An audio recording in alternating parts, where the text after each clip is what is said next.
Every life is a biography. Sundays at 10 a.m. and exclusively on 95.5 FM. And streamed live on the Eye on Dependency Facebook page and YouTube channel.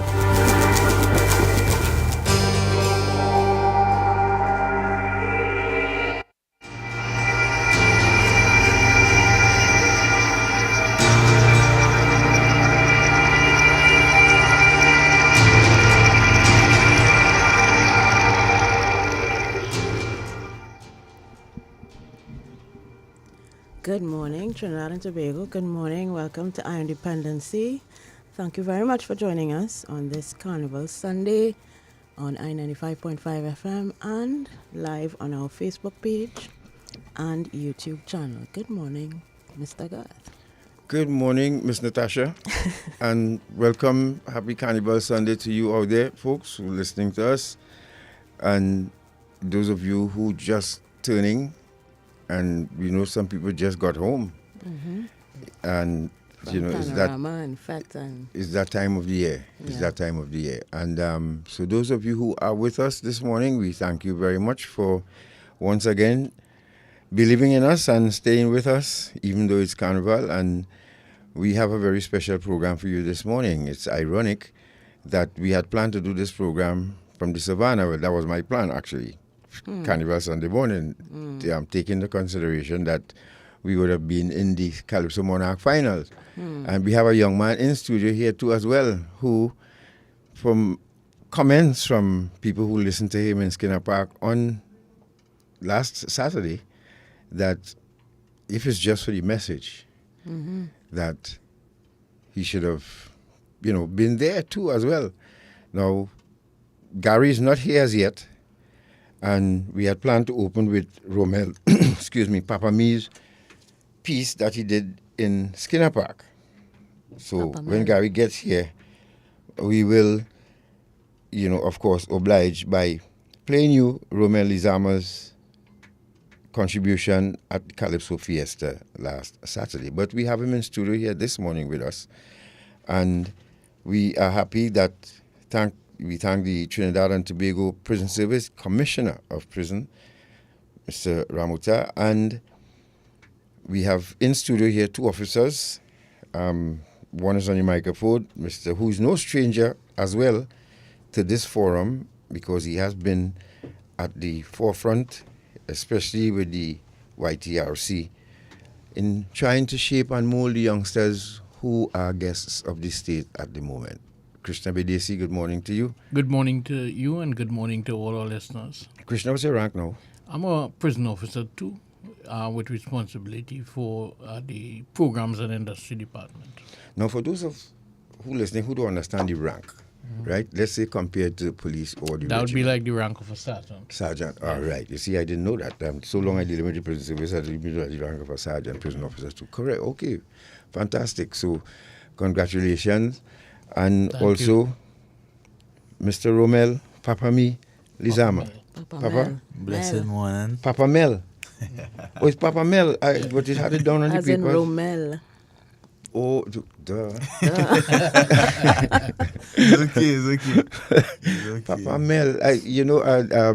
Because even notice in the promo, we had Papa Me. So with Papa Mel, okay, put two and two together. You see how easy that is? Papa Mel, Romel, good. So I don't have to ask you how you came up with that anymore because that was one of my questions. How you came up with Papa Me, Papa Mel.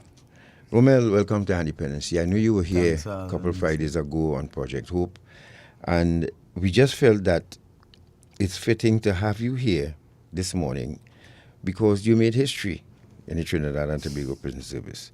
You have a commissioner who made history as well because it's the first time ever that a prisoner was allowed to even take part in Calypso Fiesta, and the commissioner was there too as well. He didn't just send his men with him. He was there. And we have once again to, tip our hat to Commissioner Ramuta for, going above. This is breaking another glass ceiling. Krishna, when was this decided? How did you all come up with this?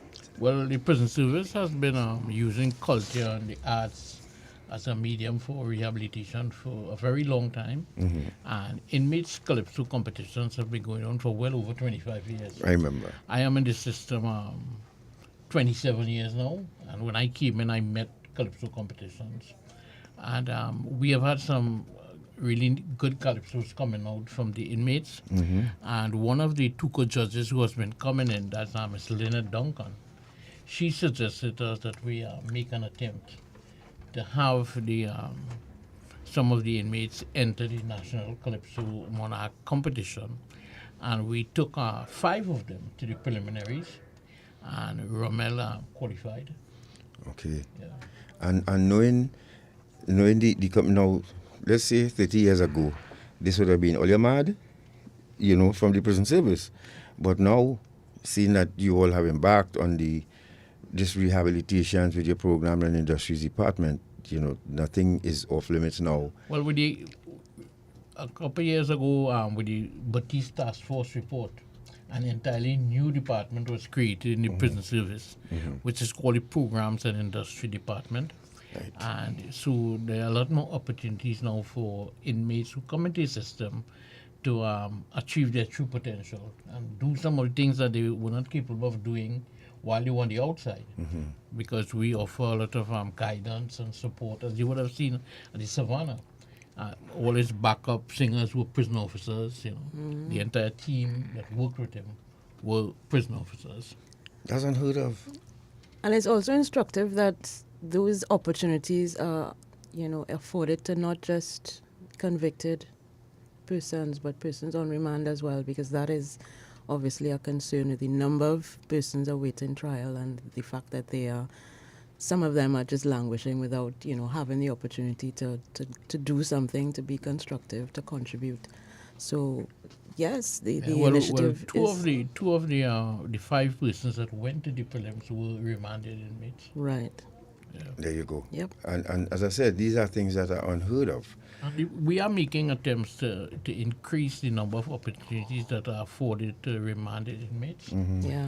One of the hindrances with that is that we are not certain how long they would be with us for. Right. Because, the case could be called and then tomorrow and they're home. So. What position did you sing at on Saturday? 17. Position number 17. Yes, Okay. sir. I see Tom busy trying to find it, so I just wanted to help him.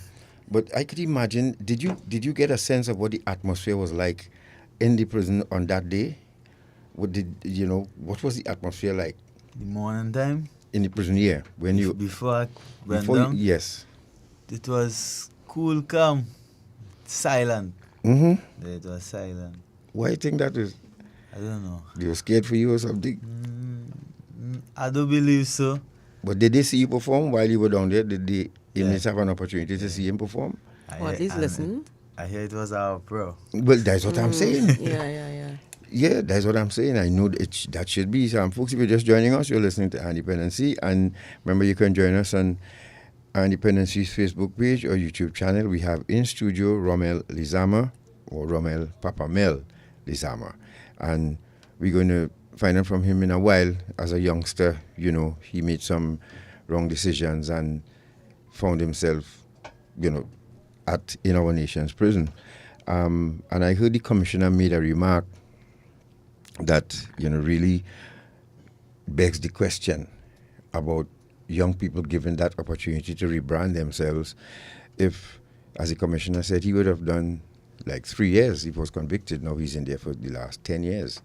And that is something that we really need to take a look at, because how much you want a person to rebrand themselves and not give them that opportunity to show their change to society. It doesn't help at all. So Well, I think that is one of the hindrances with the that we are facing with the restorative justice philosophy, in that there is some delay in the implementation of a parole system, so that inmates who would come into the system and we expose them to the different rehabilitation efforts and so on. Right. At some point in time, they'd reach a place where they're ready to go back out, but there has been some delay in the implementation of that parole system. So we continue to do the work that we can do as the prison service, and hope that the other arms of the state that are responsible for things like parole and so on would make some kind of headway soon. Yeah. Well said, well said. So, Yeah, I mean, just to back you up on that point, the slow wheels of justice, unfortunately, the prison has very little to do with turning those wheels. So it's incumbent upon the prison service, I guess, to find ways of preparing the prisoners that are already in their custody for their eventual release. And this is just one way. We know of many other programs, including many other cultural and artistic efforts by prisoners that have been showcased to the public, and this is one of them. I must say, to the prison service, and I want to thank each and every one of the commissioners who took that chair and decided that they're going to pass the baton on to the next commissioner. And the next commissioner took it. I know with Mr. Ramuta, that was there would have been no hesitance. And I can speak on behalf of the prison service where this is concerned, that they try their best to continue to rehabilitate despite the shortcomings, despite the little that they have to work with, despite, all the negatives that they face. Yeah. From internally and externally, that they still have not given up hope, and they still continue to try to rehabilitate our lads. And I would commend you all for that wholeheartedly. Prison officers doing background vocals for in Skinner Park. That's a first. Well, God, the prison service is often at the end of the sticker, and we tend to get a lot of blows from the public and the population at large. And the Monday before the semifinals, we were at a meeting at Golden Grove. The commissioner, the deputy commissioner of prisons, the assistant commissioner, the senior superintendent, and a host of other officers together with Romel in a room sitting. And he shared with us what was his vision with this song, what he wanted to do at Skinner Park. Right. And we sat there with him and we tried, we worked with him to put everything in place. And I said to Ms. Johnson at the time, I said, I wish that the public would see this. Because we are in this room with this young man, as if we are his family, putting everything in place for him as he wants. And those are some of the things that the public doesn't see. Yeah. And very often, as soon as something negative hits the public, they go to town with that. Yeah. But on a daily basis, the prison service has been working with people who come into the system, Could pause it right there, Tom. to prepare them for re-entry into society. Yeah, so we have him up on screen now, and you're gonna hear his contribution. Then we're going to take a break and come back. We have to speak with the commissioner at 11:15, and I want to keep that time. So Commissioner Ramuta will join us via phone, and just to say a few words, and as we hear from him this morning. We do have it in the system, so now that Gary is here, maybe he could play that video from there. Gary? I don't know. And Romel, just as Mr. Bedesie described here just now, how did you feel sitting in the room with all the hierarchy of the prison service preparing you? I didn't expect that, so it was a better surprise for me. Was a bit of surprise Yes, sir. that they took that much interest in you. Yes, sir. Yeah, because you go in and represent the prison service, and I'm not surprised that they would do that. That's a nice way to brief you and let you know what is expected of you. This is something that I am sure other youngsters at the prison service too were inspired by. And the objective of the exercise here this morning is to get you to inspire the youngsters who are listening how to stay out. So we'll touch on your life in a few minutes. And just to find out, as a youngster, some of the decisions you made, because in your Calypso, you mentioned that you grew up in Enterprise. Yes, sir. tell us about that, growing up in Enterprise. Because when you performed at Woodford Square at the Inmates Calypso competition Wednesday gone. And let me tell you something, what I noticed. The Commissioner and the Minister of National Security were sitting side by side. The National Security Minister and the Commissioner never took their eyes off of you, especially the National Security Minister. Now, I won't say I know this gentleman, but I'm familiar with him. Since we started the Dependency, he has been with us for the last 20 years. And he's not easily impressed. He's not easily moved. I could tell you that. But the expression on his face when you were performing, he took in every word from you. And you could see that he was impressed by you. That don't come easy. You have a lot to carry now. You have a lot. Yes, sir. And a lot is expected from you, and I'm hoping that the justice system will get you back out on Civil Street so that you can help the youngsters who are struggling out here. Tell us about your upbringing. Well, as you say, as the public know now, I grew up in Enterprise. Mm-hmm. But life was okay, it was alright until the passing of my father. Right? Many people might notice that things might happen to them in life, and that might cause better change to come. And is that exactly happened to me? Your brothers and sisters? Yes, sir. How many? How I about have you? 3 brothers and 3 sisters. And where are you in that lineup? Head. You're the You're the eldest, first. I'm right? the eldest. Okay. So, and as you said in the song, in your calypso, you saw your father, your uncle, and your father engaged, and it turned out fatal. Yes, sir. Was it as a result of that, or from there your life just turned in another direction? From that day, my life just wasn't the same. How did you feel?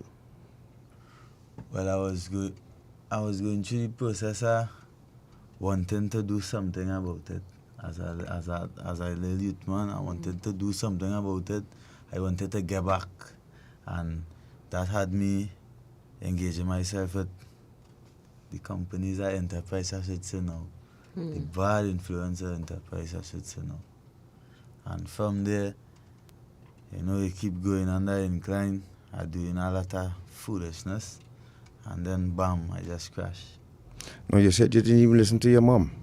Yeah, I reached a stage where I could not himself deal with she anymore. Why is that? Why? Because of the bitterness that built up inside after experiencing that, because I saw as everything was taking place, I was seeing, I just could not reach. A door was blocking me from getting where it was happening. And How old were you when that happened? 13. Yeah. No, before that incident, your mother and father lived together. But partially.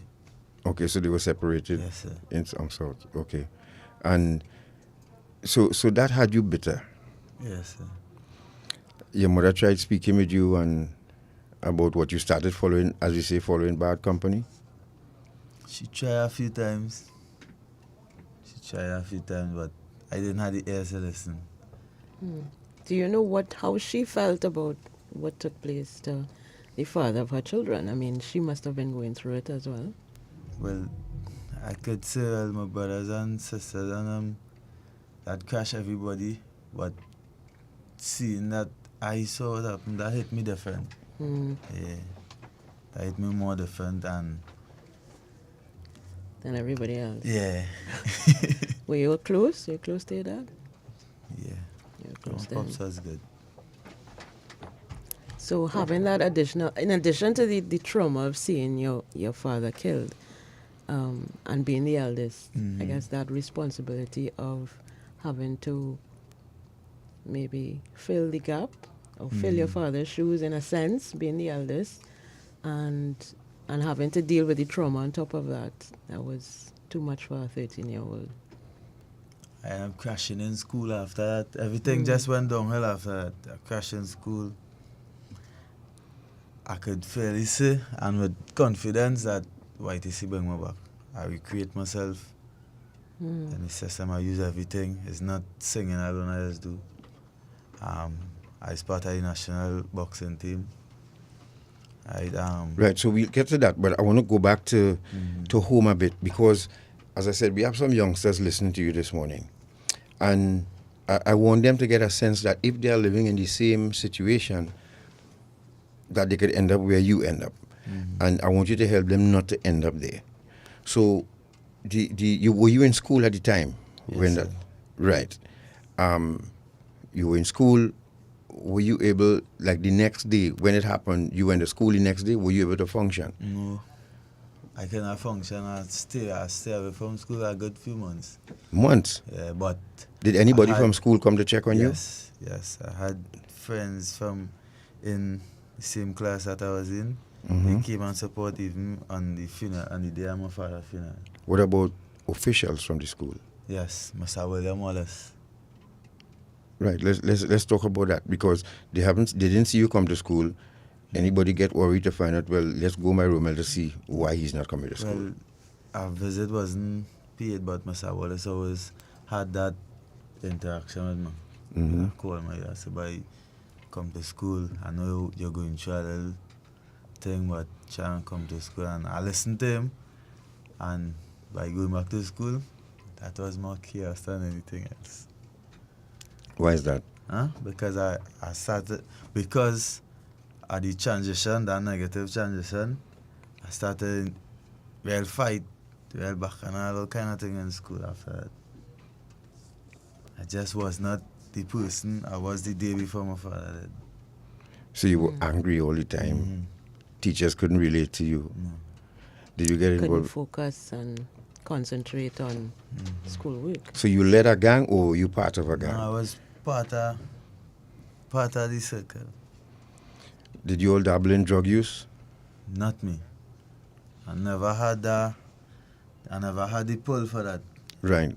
But you saw other youngsters in school, because we have been talking about drugs in school and how it's affecting, the youth of today. But you saw other youngsters around you dabble in drugs in school? Yes, sir. And did that concern you at all? At the moment, no. At that time, no. I not on that. That is not me. Mm-hmm. I just battle my section, but all of we in a circle. And what did you all engage in as a gang? Normal, what going on right now in the country? Mm-hmm. Chaos, violence. No, tell us, because, as I said, we have some youngsters listening, and that is what would have started the domino effect in your life to have you where you are today. So, and we want to help them, to understand that they're going on the wrong road. Would you agree now that you were going on the wrong road then? Yes, sir. Right for people, anybody touch one, you touch all. Yeah. Well, it always had a rule that you play mad, people will play mad fair. Mm-hmm. Sometimes we go and look for it. You're not a play mad, we go in for it because we never have it. You mean go and look for the confrontation? No, go and look for it. Money had to come some way. Or that it? Yeah. Okay. Yeah, that's the slang. That's the young people saying. You gotta look for it. Yeah, no. So it is the money. or You were whatever. speeding, but you said now they call it what? Steaming? Steam. Explain that for me. Well, time change and the slang just changed too. Mm-hmm. So back then people said everybody stop speeding, you got crash. Mm-hmm. Now it's just steam, fire. Steaming. At any point in time, did you feel like, hey, this is not going to work out, and maybe I should turn back, listen to my mother? Because what did your mother try to do to get you up? Because your mother wouldn't, some mothers, my son was a good boy. Mm-hmm. Would your mother say that about, did she try to? Yeah, I believe she will try because she's an honest person. Mm-hmm. Yeah, Is she listening this morning? I believe so. What about your siblings? They would have been much younger than you, I suppose, but did you get any kind of pushback from them? Did they say, well, this is not the Romel we know? My siblings and them love me. Bad. Especially my sister. And she does support me. Mm-hmm. Yeah, I saw that comment, Gary, and I'm trying not to on it, but I want the criminals who are listening this morning to understand that we are losing our young people, and at some point in time, you will have to come to terms with the fact that we know that they are disposable to you all. They will recruit you, you recruit them, they get in trouble, they get killed, you recruit more. But how much further can we go with this? How much longer should we allow our young people to fall prey to this and continue to lose their lives? This is what I am concerned about this morning. And Romel, are you concerned about it? Yes, sir. Because I could have been one that fall to the ground. And okay, what do you think what would have helped you think, looking back on it now, what do you think would have helped you not to go down that path, if anything at all? What? Everybody has something good in them. It's just for you to tap into it. And I always have the mind of being constructive, although I was on that better side. Mm-hmm. Anybody could tell you he always skillful, he could do anything with his hands. And I understand he have a good mindset, but it's just the bitterness was taking over. So I just was to get pulled away from certain things to help me tap in and focus on what my talents are. And right. So that is what didn't happen. Yeah. So if someone had pulled you aside and said, look, we know this has happened to you, let us help you talk through it and deal with your emotions and channel that energy towards the positive things in your life. So that if that had happened for you at that time, you may not be where you many of the youths know, and I could say that because I still are youth, man. How old are you? I'm 26. Many of them, many of we like activities. So you see, like to sit down in school, some you will sit down in school and you will learn, but you need things to do to exert yourself. Yes. Right? And we need more activities, more active programs. Engagement. Yeah. Gotcha. So it's not all about sitting down and reading a book necessarily. That's important, but to be mentally and physically engaged. Up and about. Active. Active. Super active. If you're just joining us, you're listening to Dependency, and we have in studio with us Romel Lezama, better known as Papa Mel. Papa Mel, he was a semi-finalist at the Calypso Fiesta in Skinner Park last Saturday. Romel, what the ambition that you had when you were growing up at home, because none of your brother and sister ever ended up in the arms of the law, right? No, sir. When you were growing up, what ambitions what did you see yourself doing? A boxer? I wanted to go in the Coast Guard. Coast Guard? Yeah. Okay. I mean, and you have the look already. Exactly. Yeah. Because they are all beard in the Coast Guard, so you have the look already. And I'm sure you like the sea. I'd like the sea. I can't swim, but I like the coast. You can't swim. But yeah, I always wanted to be Coast Guard. That was attracting me. Mm-hmm. Life on the sea. Your father and uncle.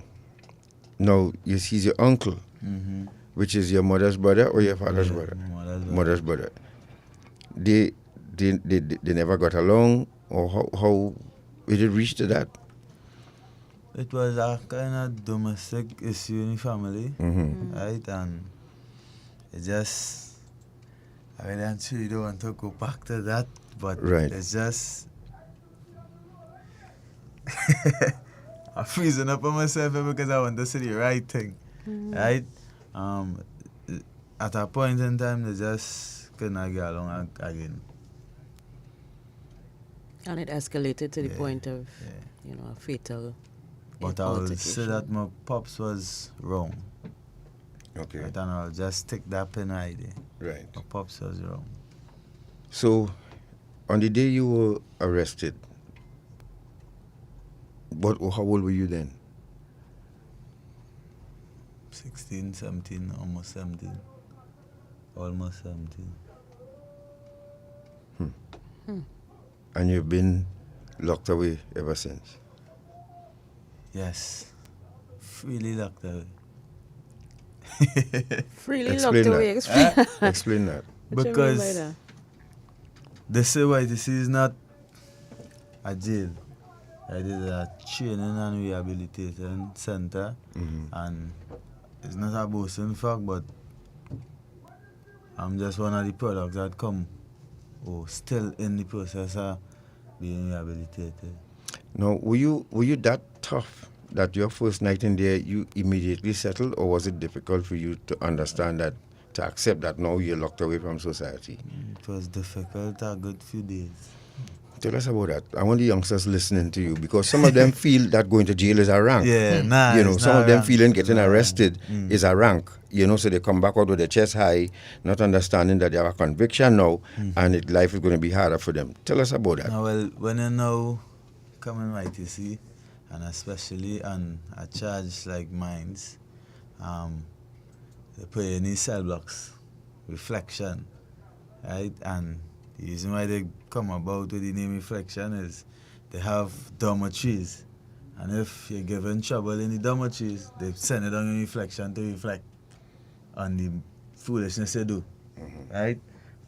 But coming in YTC and going in the reflection unit, I could not sleep for some days. What were you knowing thinking about? Knowing that you come, you leave from, they take you from being able to get up whenever, your mother to correct, hey, you have school, get up, hey, get up now. You have to bathe. You have to, right, that. I don't want to cut in because I want to give you enough time with Romel. Yeah, but cut in. But one of the difficulties that young men face coming into YTC is adjusting to atmosphere where there's structure. Yes. Because a young man will get up when he's at home or whenever he wants, Yes. walk out the house, go where he wants, come when he wants. At YTC at 5:30 you're up. Yeah. You go to the gym. Morning devotion. We have morning devotions. You have physical PT. Then you have a time to go and get your meal.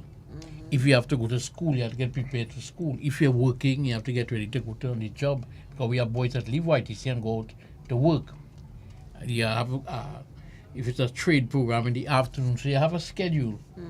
And you have to meet those things. And a lot of these young men come from homes where they lack structure and guidance. Yes. And the other thing I wanted to mention is the absence of the male figure in the home. And as Romel said, his life went haywire after he lost his father. And we have a lot of these young men coming from homes where the father is absent. He might be living there, but he's absent in the life of the young man. And most of the young men in YTC, that's an issue for them. So when we have activities in YTC, we tend to include the families. Yeah. And we have mothers coming, we have sisters coming, but we don't see the daddies. So that's one of the key things with regards to growing up our young men and guiding them. Yes. The father must play a key role in that. Of course. That's a very important point about the regimen, the structure and the order that young men have to get accustomed to adjust your brain to the fact that your life is no longer your own. Somebody else is directing your life. Like my mother. If you're just joining us, you're listening to Dependency, and we are Stacey. speaking. Thank you for joining us, Stacey. Who is that? His mom? His mom is on. Yeah, Yes, on Facebook. Hey, Stacey, morning. God, proud to have you here. Thank you very much for joining us. Yeah, man. That's his mom joining us on Facebook. Yeah, lovely. Romel, Yes, sir. yeah, I remember, for me, my first night at Frederick Street was a wake-up call for me. I always say that was my nuclear blast. Your first night, how did it feel for you? Tell us about that. Take us through that. It was not comfortable. You know, you hear a lot of talks on the outside. And as you say, some of the young men and them feel coming to jail is a rank. No rank. Mm-hmm. It's not a rank. I was saying no ranking does get spanking, and it is when you understand it when you come boy. in jail. Right? Yeah. It was not comfortable. I didn't sleep, and I was forced to, within me, I was forced to climatize. No, you were on the outside and your mom was speaking to you, but you didn't listen because you didn't think what you was going to meet on the inside. None of us do. Because you feel it's a ranking thing and, oh God, Yeah. you know, your mom listening to you. So when your mom talk to you, you say, Mommy, are you all right? What, you're stressing me out, you're jumping me. Then see what you say tell your mother, right? Nah. What you say tell your mother? I just used to still do my own thing. But you're disobeying your mom. He's And you saying, all used right, to. all right, I hear you, I hear you, and then turn around and do what you want. So your first night, did you sleep? Nah. Neither did I. Yeah, you didn't sleep. Couldn't sleep. And then on Frederick Street, right? You can't tell when it's morning or night when we were inside it. So your body clock now has to tell you the time because after a while when the sun went down, I lost track of time. So I was just dozing in and out of sleep. Did you experience that? Yeah, and about, you could say, when I say 5, I kind of went in a deep doze. And, well, 5 o'clock, that was be the first check-in. And our officer wake me up. And I didn't know what he was waking me up for. I just fly up. And he was like, nah, just check in. Want to make sure you're alive. And he go anyway. Did that at that point in time, did you say, Romel, look where you are now. What's next? No, I was still, my mind was still kind of puzzled. It's a few days after, while my mother them keep coming and checking and tell me, boy, you got to hold on a little bit. You ain't gonna come home now. I say I acclimatize. I adjust myself. Had no choice but to. Yeah. Folks, let's take a break. Short man, let's take a break. During this break, and thank you all very much. What, you all up early? But thank you all very much for joining us. Those of you on Facebook and YouTube, we speaking with Romel Lezama. As you know, he's a young man at YTC right now, but he created history by being a contestant at the Calypso Fiesta in Skinner Park on last Saturday.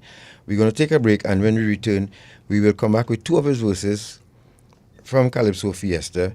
But during this break, I want you all to pay attention, especially to the safety tips from the Trinidad and Tobago Fire Service. And also we have one from the Trinidad and Tobago Police Service that we play later on, reference to glass bottles. You know, some of you will still get caught. You know that, right? So we just warning you, again, just this Carnival Sunday, and, you know, the strolling on the road that behind your hand is a ranking thing for some of you. You can't do that this year. So remember that. So let's go to that quick break. Before we do, kudos to the Trinidad and Tobago Fire Service, because we saw them in action this morning on the way here. Yes. A car Attending to found an itself. accident on Wrightson Road. Yeah. So please, I mean, it looked like a car full of young people, to be fair. Yeah. But let us be a little more judicious now. I mean, I know it's carnival, it's the mother of all carnivals. You want a Lego, but Yeah, take because your a time. car ended up on Petra Street in the yard where Arthur Marcel them used to live, right on the corner of Petra Street and Wrightson Road, and facing west. Facing west. Okay, when he's supposed to be going east. So you all, please Come on, let's get together now. How many times do you have to say this? Let's go to that break, folks. We'll be right back. Stay right there.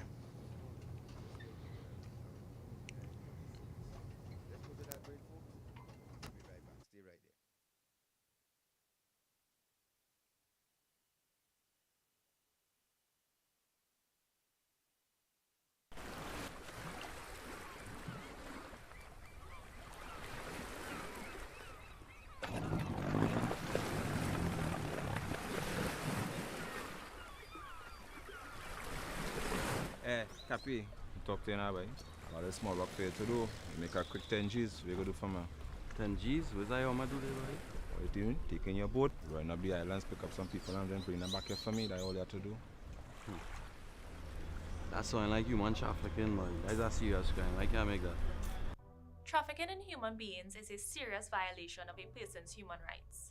It violates a person's right to freedom of movement, freedom of choice, freedom of speech, and freedom of identity. It is a heinous crime which affects local, regional, and international peace and security. A victim of human trafficking is subjected to many types of abuse. The crime destroys a person's dignity and self-worth. Victims often feel hopeless, are suicidal, and are stigmatized in their communities.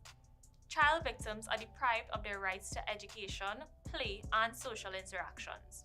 They are essentially robbed of their childhood, and that can never be regained once those years have passed. If we do little or nothing to fight against human trafficking in our country, we can face economic sanctions from international agencies and partners. Our country will be losing money. Doing little or nothing to fight against human trafficking will tarnish our country's international image and, most of all, the value we place on human life. Human trafficking is no respecter of persons. Anyone can be a victim. So let us all strive to safeguard human life and dignity in Trinidad and Tobago. We are the Counter-Trafficking Unit of the Ministry of National Security, Trinidad and Tobago, safeguarding human life.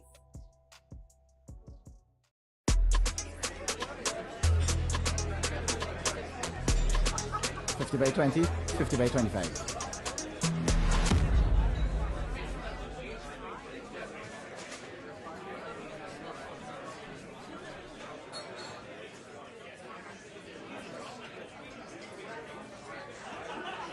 This is Kyron Pollard. When you play, do it the legal way. Don't bet on illegal gaming. I can see clearly now the rain is At Guardian Group, we've seen so many of our customers achieve great things. From key moments when together we've planned for the future to those unforgettable days when you've celebrated the rewards of those great decisions. So, it's no surprise that after 175 years, our optimism is stronger than ever. Because when you've partnered with people to achieve their best lives as long as we have, you tend to see the world a little brighter every day. Guardian Group. Live easy. During the carnival period, here are some road safety tips. Conduct safe-to-use preventative maintenance inspections to ensure your vehicle is safe to use. Wear your seatbelt at all times. It is proven to save lives. Do not overload your vehicle. Leave for your destination in a timely manner. By no means must you drink and drive. Under no circumstances while driving must you use medication which can impair your judgment. Plan your trip in advance. Hire a driver, a shuttle, or provide an alternative measure so that you can safely arrive at your carnival destination. Do not exit your vehicle on busy roadways. Know the traffic laws and adhere to them. They are for your safety. Refrain from driving when tired. Remember, road safety begins with you.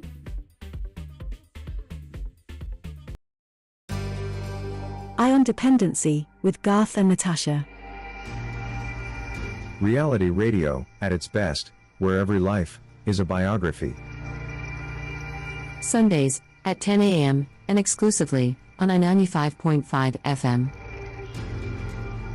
And streamed live on the Eye on Dependency Facebook page and YouTube channel.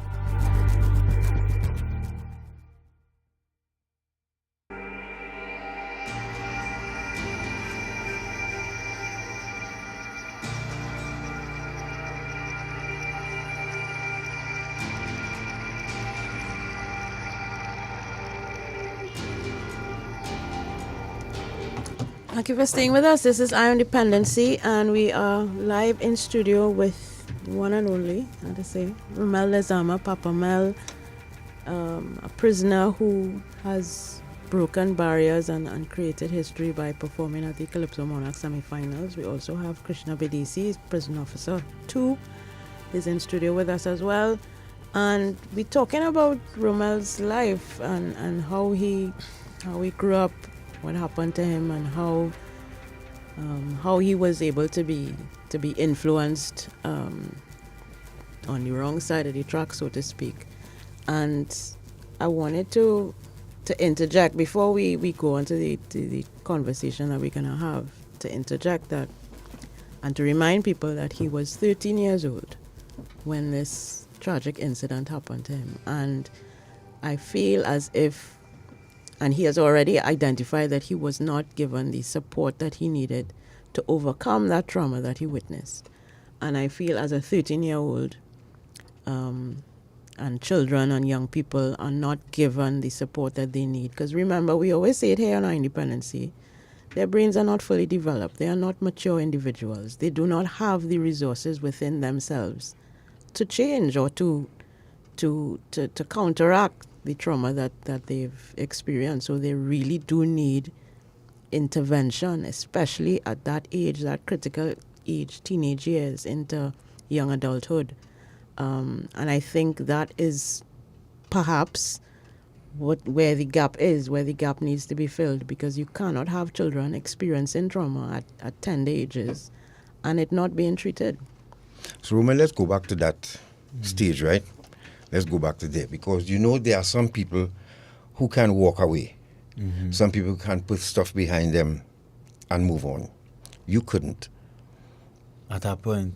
Go back to that point in time growing up there. What was it? What were you think it was? Spiritual?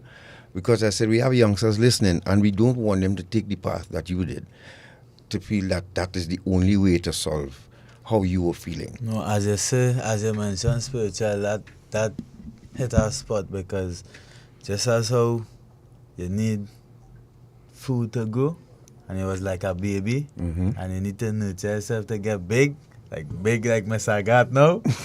Right.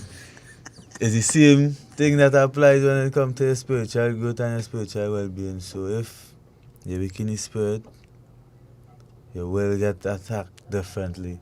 And sometimes that has been the case. And once you start to nurture your spirit, things might happen, but you will have that strength to overcome it. So what you're saying back then, you were a little weak in the spirit. Yeah. What do you think attributed to that?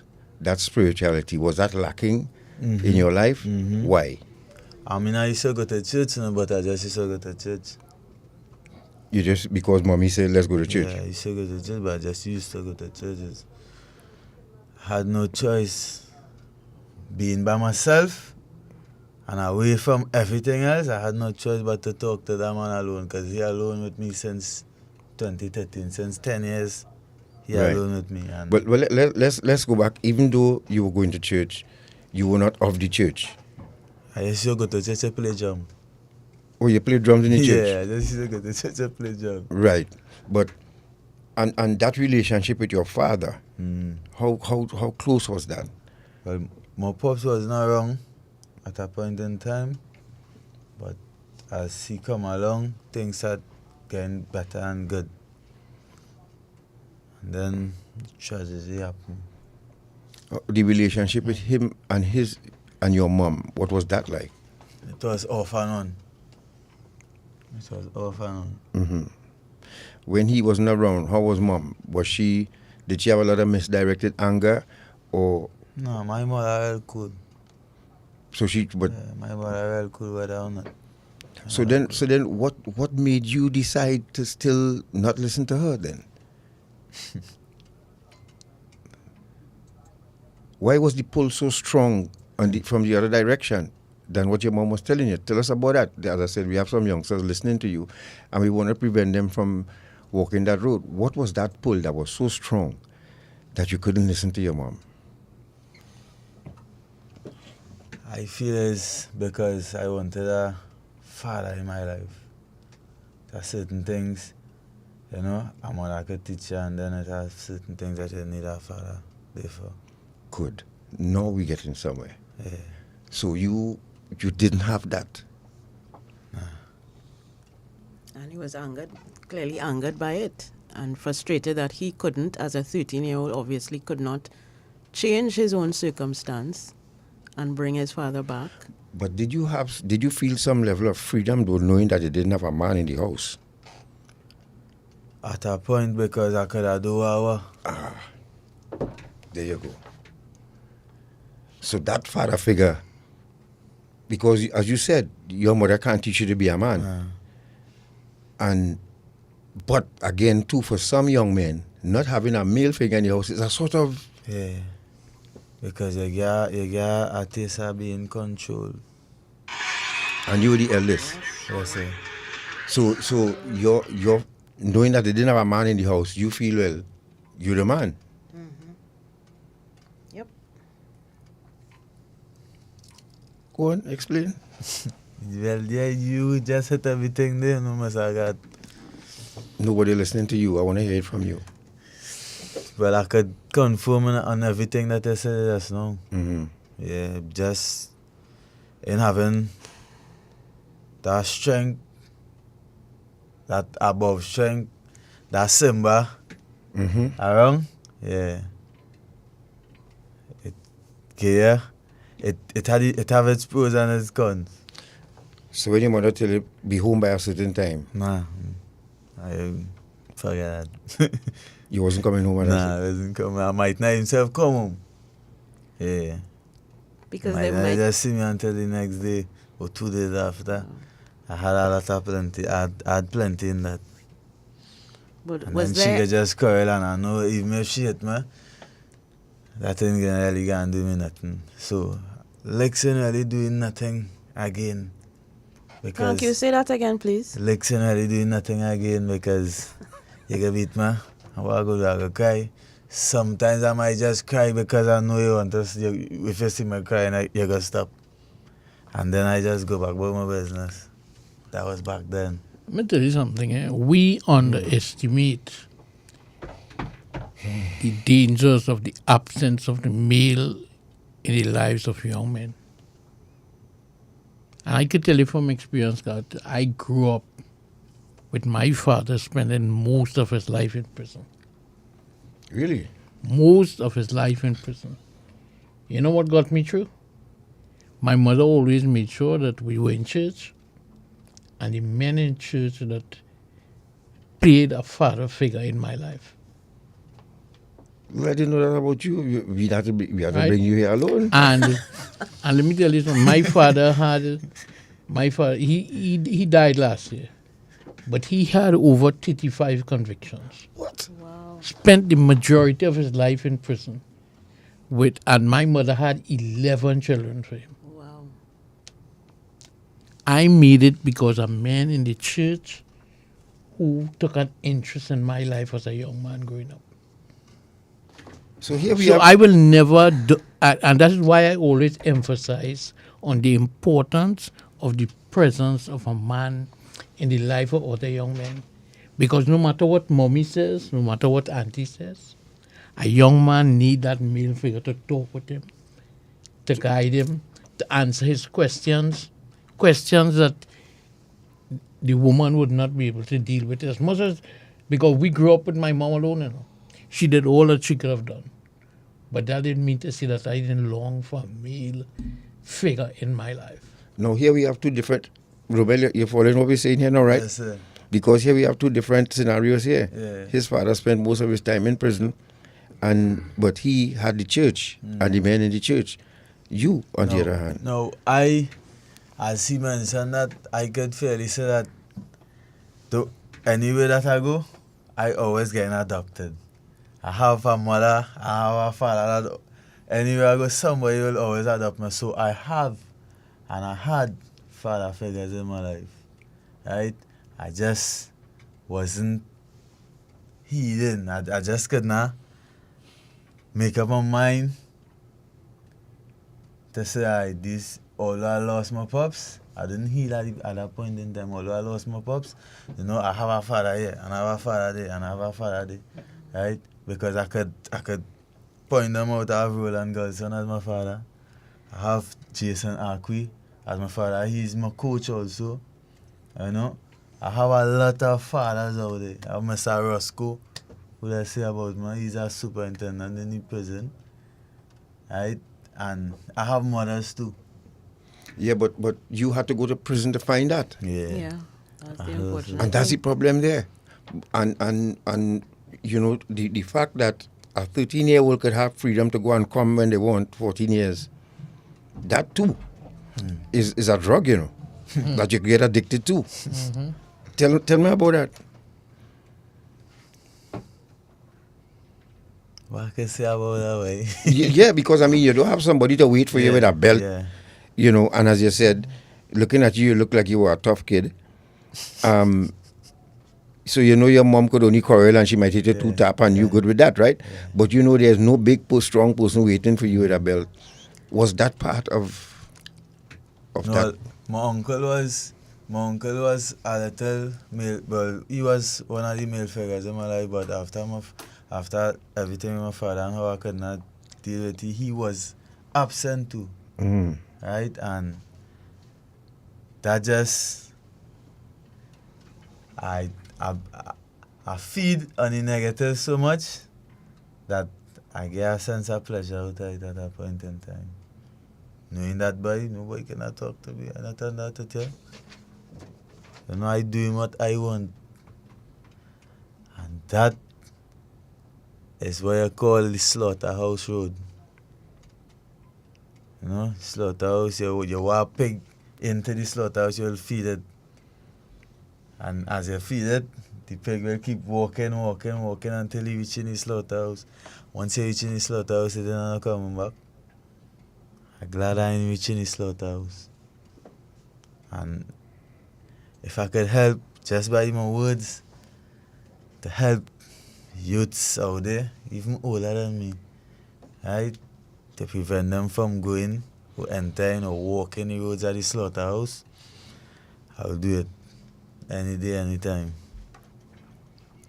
And as we on the topic of, you know, male father figures or role models, I note that a lot of people are commenting about this, and someone raised an important point along those lines, in the sense that as teenagers require a certain kind of parenting, and the difference between a male authority figure and a female authority figure in a young man's life especially needs to come into focus as well, because the kind of consequences for disobeying the authority of a male figure are different, right? Because your mother telling you something and your father telling you something, a little different, right? Yeah. The consequences of the response from a young man growing up in a home where he would get instruction or direction from a man,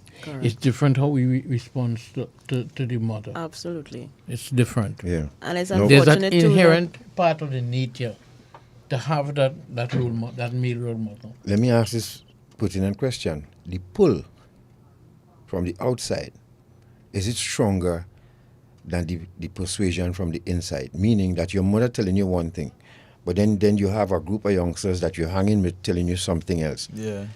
How strong is that? It's more strong because it's males. Correct. Talk to them. It's more strong because it's males.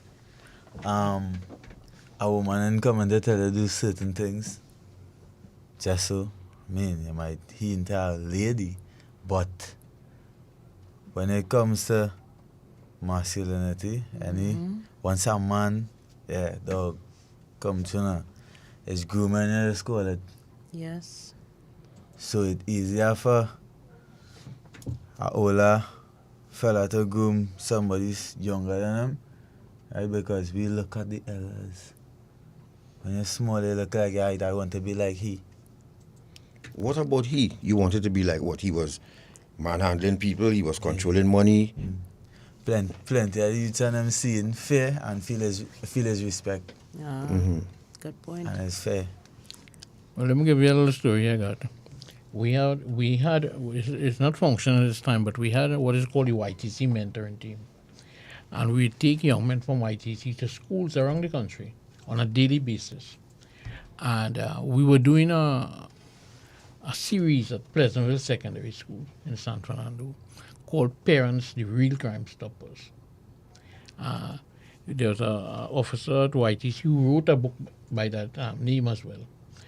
And while we were there, on one of the days, they pointed out a young man to me. He's coming to school every day, but he's not reaching the classroom. He's on the compound, he doesn't go to class, he doesn't involve himself with anything. So while the group was working with the students at the hall, I walked around the school and I found him. And we were having a conversation. He's living in a home with both his mother and his father.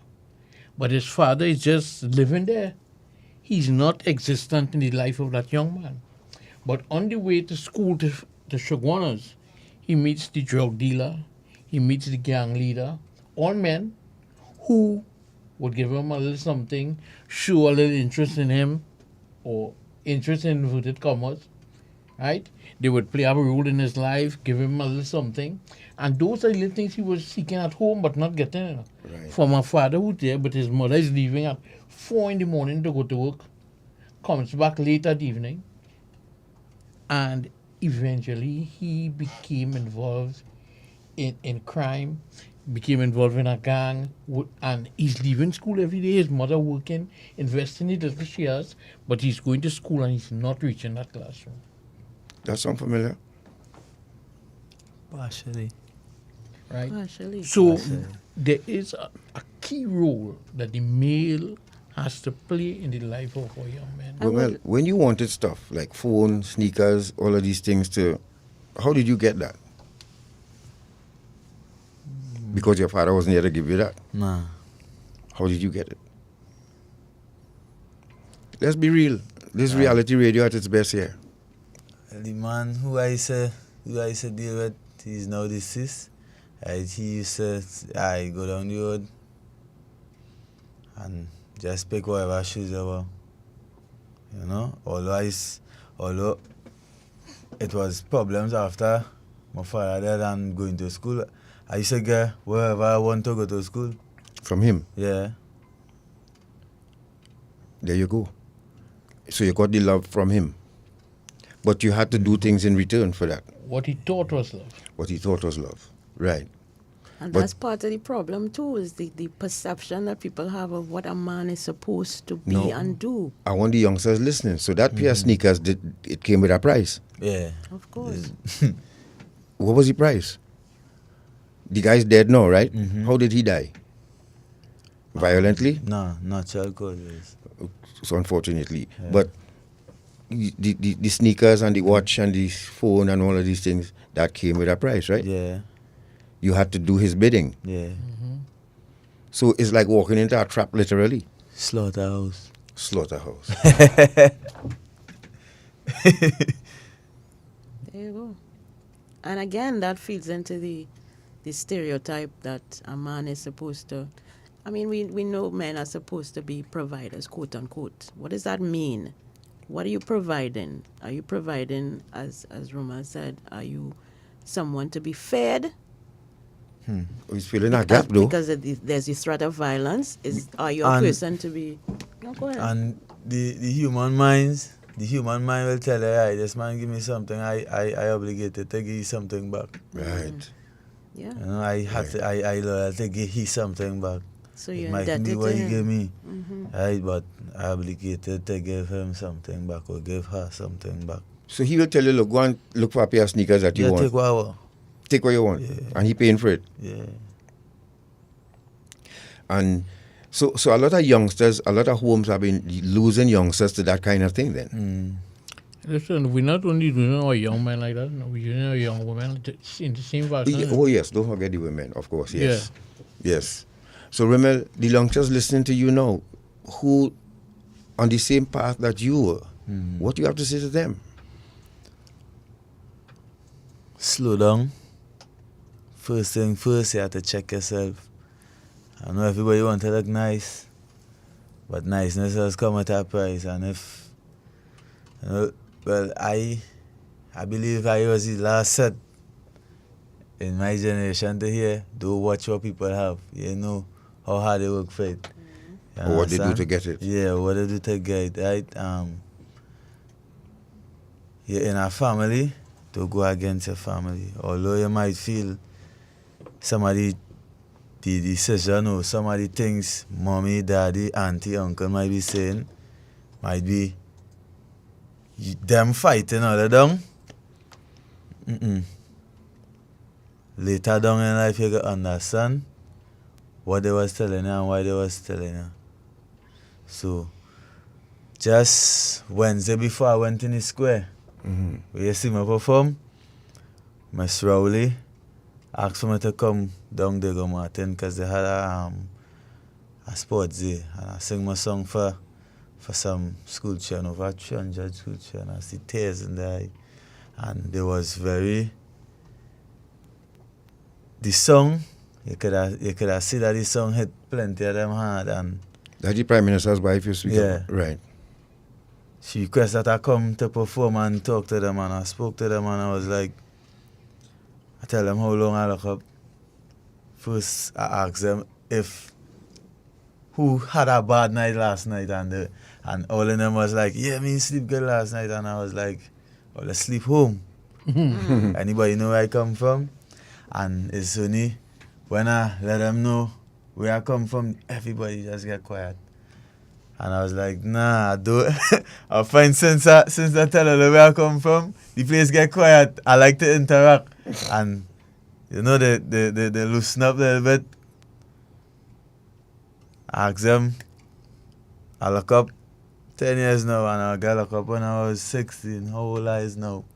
And, you know, certain things I tell them that make them answer me and check themselves at the same time. Right, and then, you know, I sing my song for them. Plenty of them. I sit there. The song does get me emotional and all too, because it's me I'm singing about, and just seeing that people hearing the song getting them emotional does get me emotional, and I just have to hold back myself. You're a younger version of me, you know. Listen, because I did Exolia's Prayer, and it was the same thing I was singing about me and my colleagues. But you have a stronger message now because it has gotten worse now 10 times. You know, gentlemen, could you hold a thought a minute?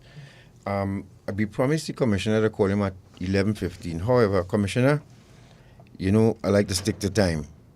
But we would like to play Romel's song now, if you could just allow us, please. And we will call you right after Romel's contribution here. So, folks, we want you to hear Romel's story. He put it in 4 verses. He was at the Calypso Fiesta, Skinner Park last Saturday. And join us as we about now to play that position number 17, Papa Mel, doing Walls of Renovation. That's the name of it.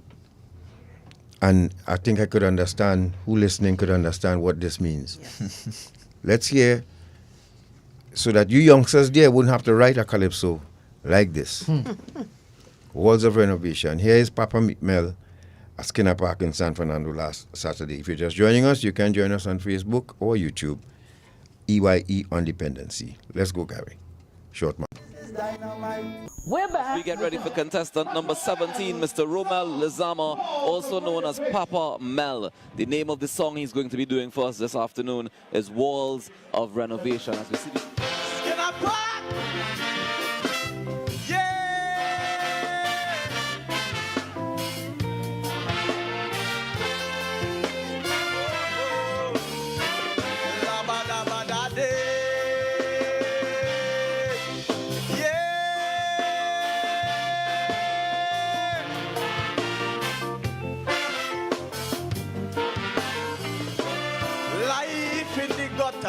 since I know myself is pain and pressure as a youth growing in enterprises was nice. I had to look for it just to survive. And could you believe At the age of 13, my father dead and gone, my uncle kill him in front of me. Last experience with daddy, it was too bloody. It get me bitter since that day, have no love for nobody. I start to speed, these days they calling it Steve. Dusty, I want to kill my uncle for making my heart bleed. Only try, I feel I didn't trust family. Pain caused more pain and pain. Now 10 years I in YTC. A chance I believe, Father God he give me. The road was leading to a dead end causing more casualties. I know the kind of man I is. So he put things in place. I scrap the whole book, yeah, go back forward a brand new page. So no more crime, no more wickedness. It ain't too late, let's fix this. Sometimes the things we experience as little youths, only God can work a miracle, and that's the truth. No more guns, no more evil. I live in good with my people. If it's one thing life teaches lessons, don't make time run out and you ain't learn nothing. No more excuses, no more failure. Put back the pieces, them together. Look around, we killing out each other. We need to rehabilitate, skin apart. Yeah. Whoa, whoa.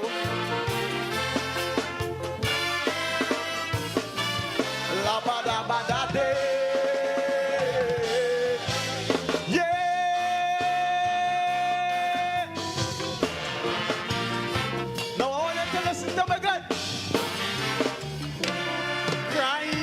Joke now, trouble come drunk but haunt your life when it gets sober. Never care about consequences, I was bad like crap. Not taking chat for long, gun done in my hand. Evil in heart, over wicked in mind. So bitter aloes used to vex, he was sweet taste to mankind. If I feel to take your thing, it gone and I'm sorry. It reached a stage where even my mother couldn't talk to me. Shatter my dreams, it's only badness I pray. That thought to be a coast guard dead and gone, it's sinking the sea. Dark clouds overhead, the lights was off from Bedesie. I had to clip my wings, preserve my life in YTC. A chance I believe this was granted to me. Pat yourself, slow down your pace, get it right, you'll be free. All the hurt and pain I go through, I forget who is me. Jah break my down, no choice to go upon my knees. Said no more crime, no more wickedness. It ain't too late, let's fix this.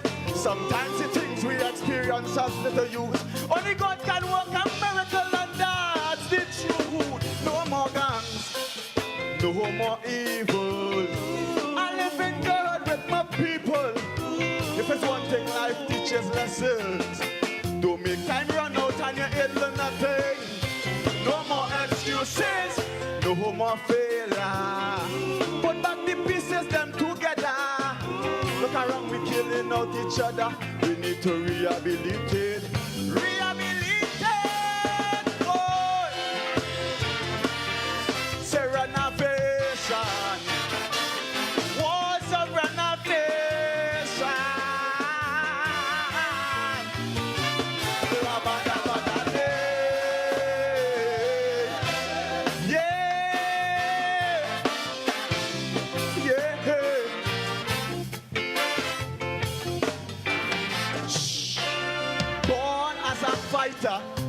I ain't no about giving up, I'm not a quitter. Realize life always find a way to knock you down. Like gravity, the more you elevate it, real fight down.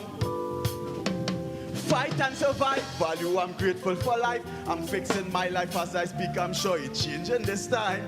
Only thing that trigger me, Jaja, he pull them away. Father Lord say, Mel, I'm recreating your folly. YTC is here, he start to fix me.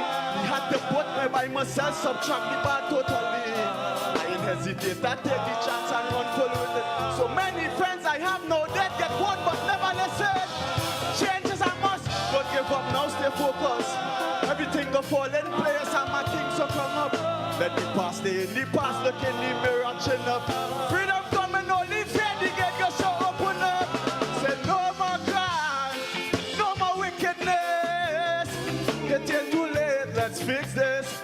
Sometimes the things we experience as little youth. Only God can work a miracle, and that's the truth.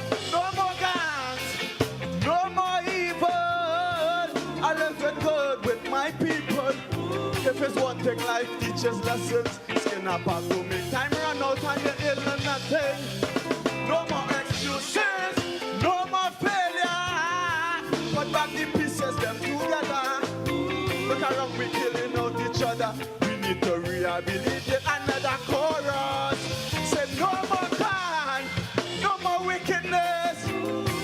It's too late, let's fix this. Come on, my friend. Sometimes the things we experience as only God can work a miracle, and that's the truth.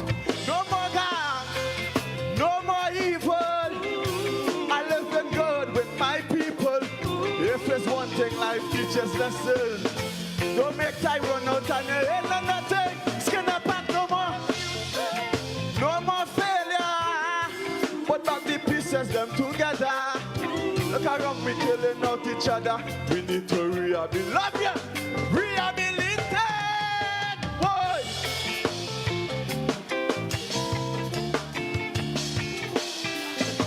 Boy. Words of renovation. What a time. Papa Mel.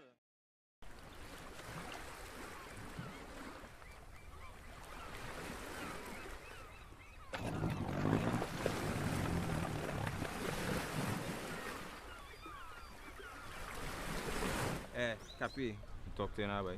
I got a small work for you to do. Make a quick 10 G's. We're going to do for me. 10 G's? What's that you want to do there, boy? What you doing? Taking your boat, run up the islands, pick up some people and then bring them back here for me. That's all you have to do. We will hear his verse in studio here with us. And if you're just joining us, you're listening to Dependency.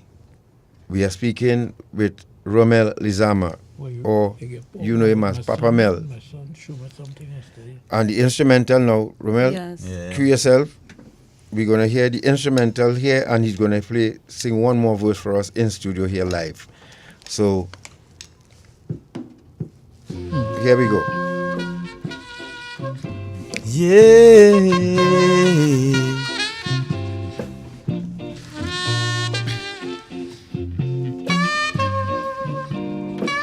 La ba da day, yeah.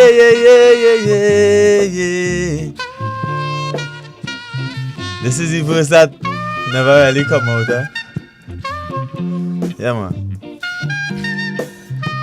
6, 9, and 7.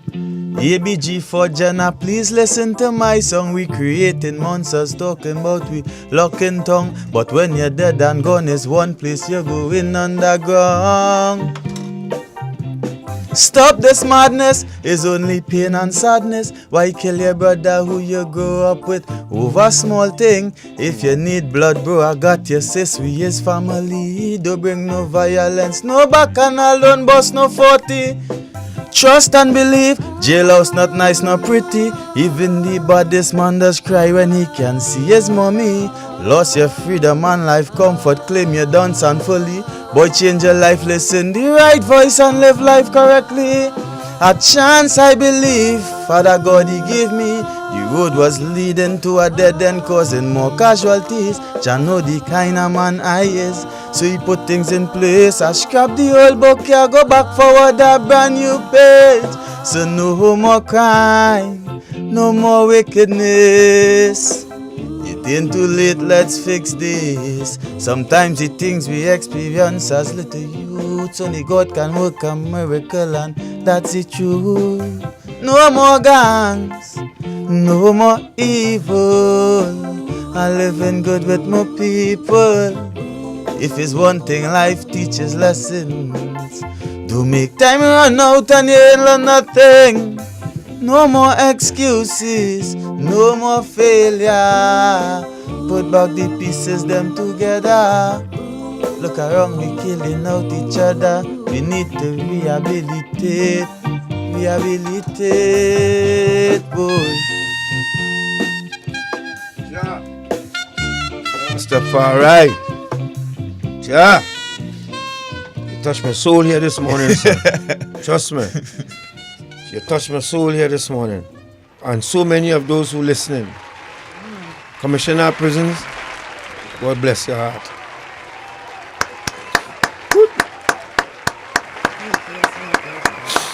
God bless. God bless. God bless. God bless. God bless. Oh God. This ripped my heart this morning. Son, I ain't studying me. I knew you would have had that grandstand and no stand quiet tonight. Rocking, everybody be so. Yes. Everybody. And this here should have been, you should have even given your guest appearance then, so that you could send a message to the young people out here. I not even studied me. Because I was down there in Skinner Park on stage with you two. I was contestant number 9. Wow. But listen to me. You touched my heart here this morning, especially that last verse. Hey. 6, 7, and what? 6, 9. 6, 9. That the gang numbers you're talking about, right? It's going now. I just didn't bring it up because it was the 8th minute. Yeah. Right. Yeah, I just couldn't push that last verse out. Rastafari. Let's go to that break quick before I start crying the people radio station here this morning. And we call the commissioner and take your calls after. Let's go to the break quick. And come Please. back with Commissioner of Prisons acting Ramota. God bless the commissioner. I can see clearly now the rain is gone. At Guardian Group, we've seen so many of our customers achieve great things. So, it's no surprise that after 175 years, our optimism is stronger than ever. Because when you've partnered with people to achieve their best lives as long as we have, you tend to see the world a little brighter every day. Guardian Group. Live easy. Listen now, I've noticed something about them new people and them up the road there. Where's that? Girl, the man is passing up and down in front of here with a set of woman. I really noticed some woman living there, and they can't even say as much as good morning. Well, listen now, I wonder if it's human trafficking. You think it's that? So, how can you spot and identify perpetrators and victims of trafficking? Many victims are found living and working together in the same place and sleep in shared and inappropriate spaces. Victims work excessively long hours. They often sleep in the daytime and work long nights. They are often escorted everywhere they go and may appear to be malnourished. They may show signs of physical abuse, drug and alcohol use, and may also appear withdrawn, fearful, or intimidated. Victims who are migrants are often not in possession of their identity or immigration documents and have irregular immigration status. Perpetrators can be male or female and may appear to be managing or controlling the victims. And they may even at times appear to be the victim's best friend, boyfriend, or employer. We are the counter-trafficking unit of the Ministry of National Security, Trinidad and Tobago, safeguarding human life. The Trinidad and Tobago Fire Service by law is responsible for public safety at all events during the carnival period. Promoters should engage the Trinidad and Tobago Fire Service Fire Prevention Department for the fire prevention requirement documents as well as the risk assessments. Exits shall be clearly identified by signage with green lettering on a white background. All exits must remain unobstructed and shall be readily opened for proper evacuation of patrons in the event of an emergency. Ensure safe-to-use certificates are required for all temporary structures erected at your event. Each food vendor cooking or operating open flames at your event shall be outfitted with one 6-liter wet chemical fire extinguisher and or a 10-pound dry chemical powder fire extinguisher. Vendors, performers, and service providers using open flames shall adhere to all fire service rules and regulations on the use of open flames. Prior permission must be requested in writing to conduct fireworks, pyrotechnics, hot work, special effects within your event. Safety checks must be conducted on all music trucks for your event. Example, guardrails shall cover all trailer tires. Ensure the validity of driver's permits, inspection certificates, and insurance. No promotional items, giveaways, or service providers shall be sited near exits, emergency routes, or emergency exits. A site visit should be conducted with the fire service to identify hazards, verify the venue layout, as well as the occupant capacity.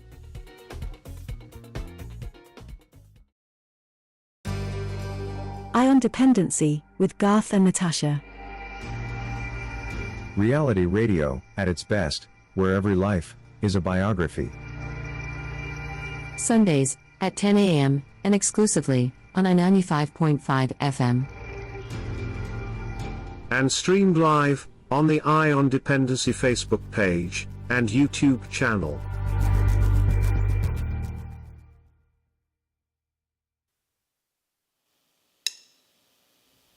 Right, and when we return, you're going to get that promo from the police service. And I want to say, Romel, you have, I didn't ask you about your relationship with your brother and sisters and all of that, but I know I broke my brother and sister's heart, and you believe Skinner Park opened that door and brought us even closer together because they were rooting for me. They're out in Canada. But I just want to take this opportunity to let them know too that I love them. And I'm sorry that I hurt them and disappointed them. What you have to say to your brothers and sisters? Well, I know as a big brother I failed, but I'm just trying to get back together, and I want to apologize to them as well. I hope that they forgive me. And I know we can't get back the time that we lost, but it will have memorable moments to come. I agree. And I want to say the same thing to my brother and sister too this morning.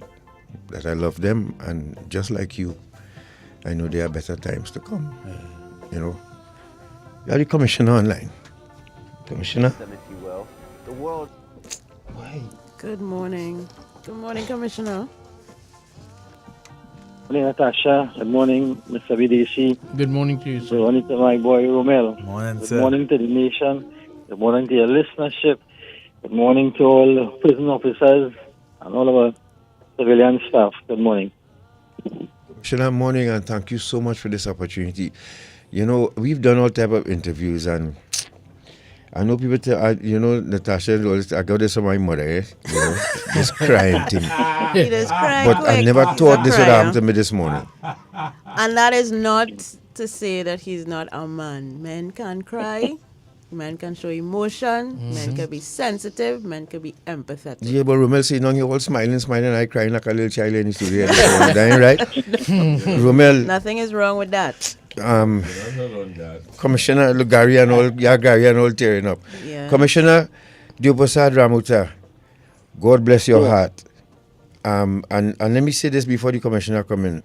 You have a commissioner here, you can't fool. And he would not have you here if he didn't believe that you were genuine. I tried him many times. I recommended people many times, and he said, no. And he gave me reasons why. You see, the reason you here is because this commissioner believe in you. Yes, sir. Commissioner Ramuta, tell us about this. How do you feel this morning listening to Romel here this morning? And we want to thank you for trusting him and believing in him to make him reach this far. Well, God, if you had continued speaking about me like how you just did, I would have started crying. It's a very proud feeling for me and all officers who have known Romel. It's a proud feeling for us in the prison service, in that Romel is not only representing himself, nor his family, he's representing the prison service. I told that to my senior staff. I said we have to support Romel in his campaign in the semifinals. He's representing the prison service. Here it is. We have a resident who has been reformed, who has embraced all opportunities. He's very talented. He's a young man we need to invest in. And I want to stress on that word, invest. We have invested in Romel, and he has shined. And it gives us that great feeling to see that a young man who's an example to society has the opportunity for public consumption. And speaking about public consumption, I am sure that the public would have listened this song this morning and those who listened otherwise would agree that Romel should have been in the final for the Monarch. Yes, a lot of our listeners do agree with you, sir. Yeah. And let me tell you something that is more powerful than his song. Something that is more powerful than all the good things have been said for him before. I didn't hear it mentioned thus far. Romel did his own lyrics. He wrote the song himself. Right. He got the tunes, his rhyme and so on for himself. Romel is an extremely talented young man. Anything that you put Romel to do, whether it's landscaping, whether it's washing wares, whether it's painting, any trade, agriculture, in sport, any sport, and he excels. And he has excelled in boxing. Now, Romel didn't know he had these talents within him. Situation had to get him captured, forget my pun on words, and for him to discover himself. Romel is a model for our nation now. And we speak about the youth, no, even for some adults. It's only admiration that the prison service has for Romel right now. And, well, I know you didn't ask me this question, but let me answer it.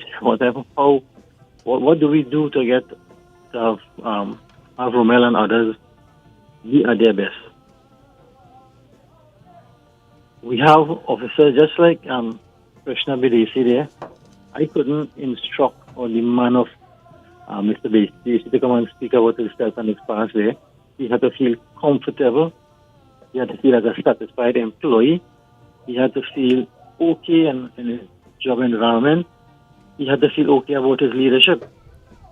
And he would have expressed some things about himself there. I know you jokingly said, Mr. Bedesie, we need to bring you here alone by yourself, right?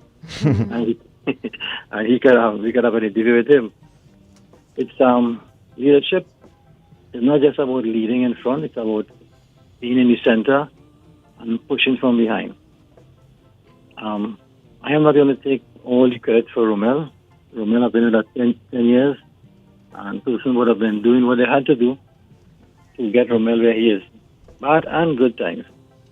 But I think a key ingredient for the prison service and us moving forward and getting stronger at what we do is focusing on our human being, inmates and officers. We need to tap into the emotions within ourselves and harness those emotions in the right direction. Emotions of love, affection, forgiveness. It touched my heart to hear Romel mention to forgive him when he spoke to his brothers and sisters. Natasha talked about tears and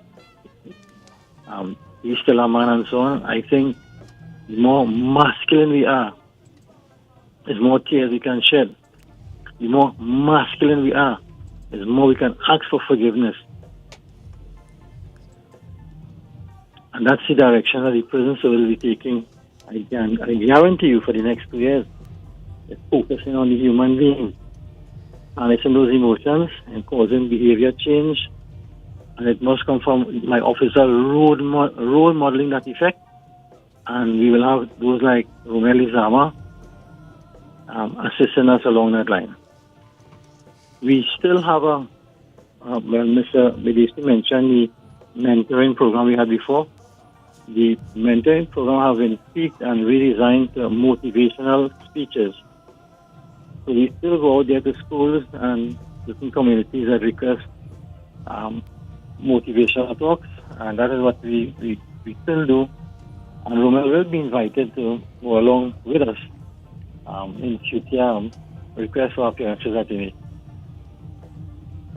Commissioner, That's very good to hear. Thank you. That's very good to hear. And we pray that God bless you and your staff, your immediate seniors, and of course the programs and industries department of the Trinidad and Tobago Prison Service, that you all continue to get the ideas and the support and, do your best. You're doing your part, and this is what Trinidad and Tobago needs, and we thank you for doing your part.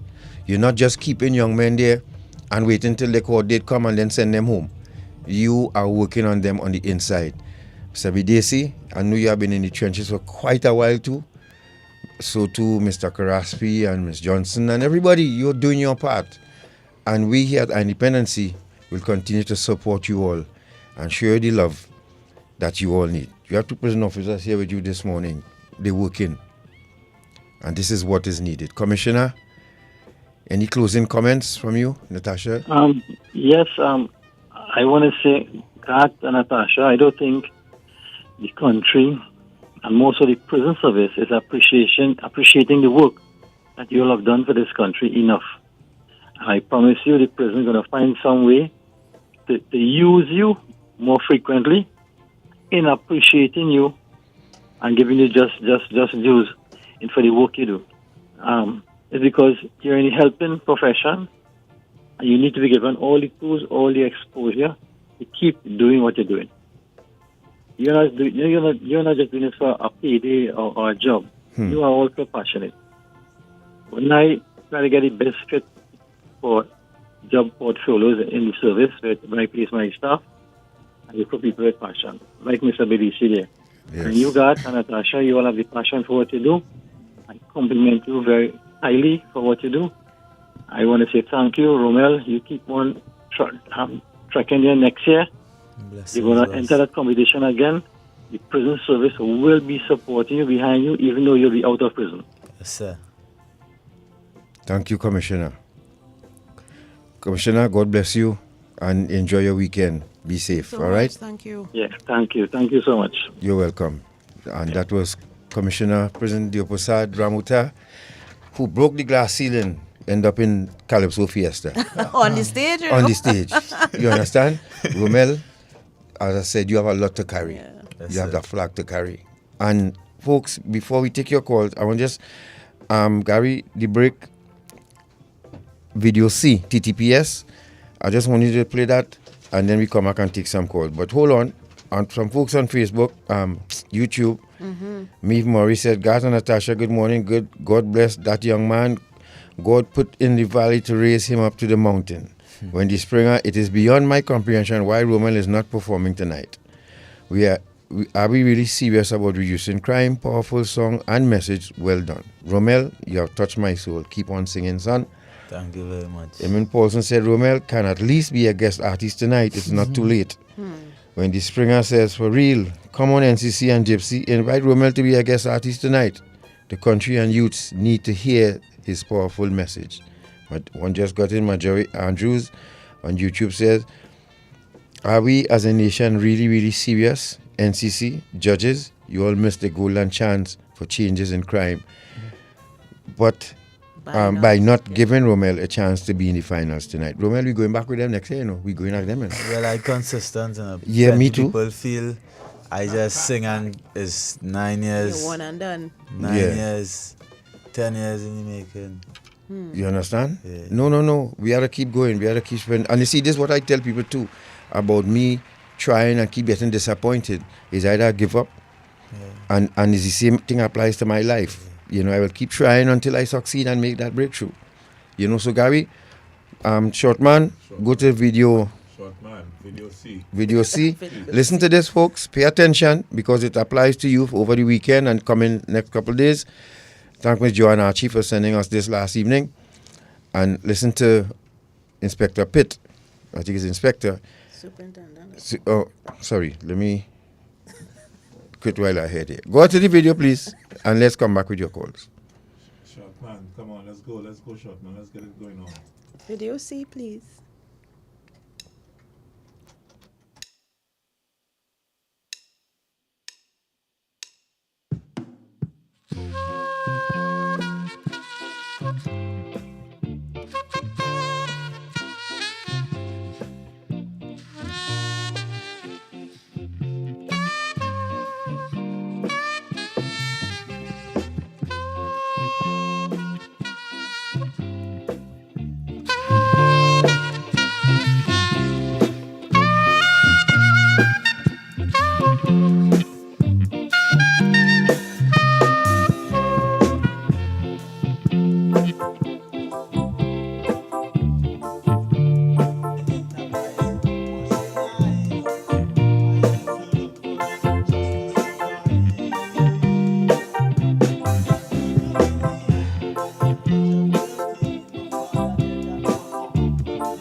wait for that TTPS video, let's take your phone call, 622-3937. Please call us, and if you have a word of encouragement or praise for Romel, please do that.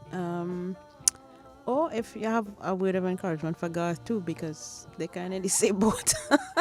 They're kind of in the same boat as competitors in the semi-finals who had really hoped to make it to the marsh grab, but unfortunately that was not to be.